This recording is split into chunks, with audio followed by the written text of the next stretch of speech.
پارہ نمبر 23 سورۃ الزمر آیت نمبر 22. رب کی ارشاد مبارک تو کیا وہ جس کا سینہ اسلام کے لیے کھول دیا، جس سے معلوم ہوا کہ نور ہدایت ان سب نوروں کے علاوہ ہے. یہی نور کلمہ اور قرآن ملنے کا ذریعہ ہے. اس نور کا نام ہے توفیق خداوندی. وہ اپنے رب کی طرف سے نور پر ہے.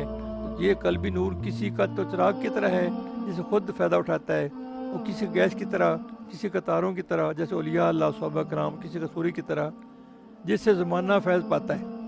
یہ حضور پاک صلی اللہ علیہ وسلم کا، بلکہ حضور پاک صلی اللہ علیہ وسلم تو نور بنا دینے والے ہیں. ان کی صفت میں ہے سراج و منیرہ. امت وہ اس جیسا ہو جائے جو سنگ دل ہے، یعنی جن کا سینہ اسلام کے لیے کھل گیا، جو تمام بتا دے کتنے سینہ نور ہوتا ہے، وہ جیسا جن کا سینہ تنگ ہے، جو سنگ دل ہے، جن کے دل ذکر اللہ سے نرم نہیں ہوتے اور بزرگوں کی صحبت ان پر اثر نہیں کرتی، تو وہ کیا برابر ہو جائیں گے؟ نہیں، برابر نہیں ہوگے نا.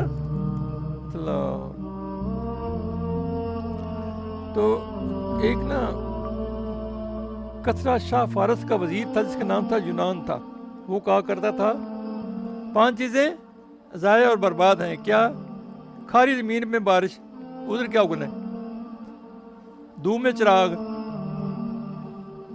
اندھے کے سامنے حسن، بیمار کے سامنے اچھا کھانا، اور ناقدرے کے پاس عالم فاضل آدمی. تو صدیقی نگاہ تو جنت میں جائے گی، اب وہ جلی نزاع دوزخ میں داخل کرے گی. پچھلے زمانے میں ایک عاشق جاں باز اپنے محبوب کے فراق میں جلتا تھا.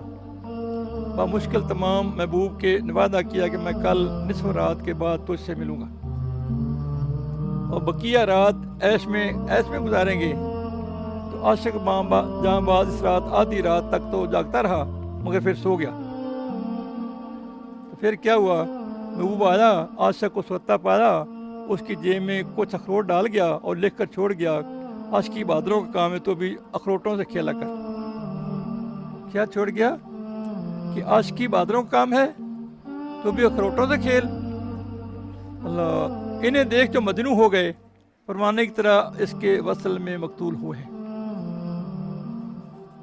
باہمت لوگ بنو، پھر ساری منزلیں آسان ہو جائیں گی.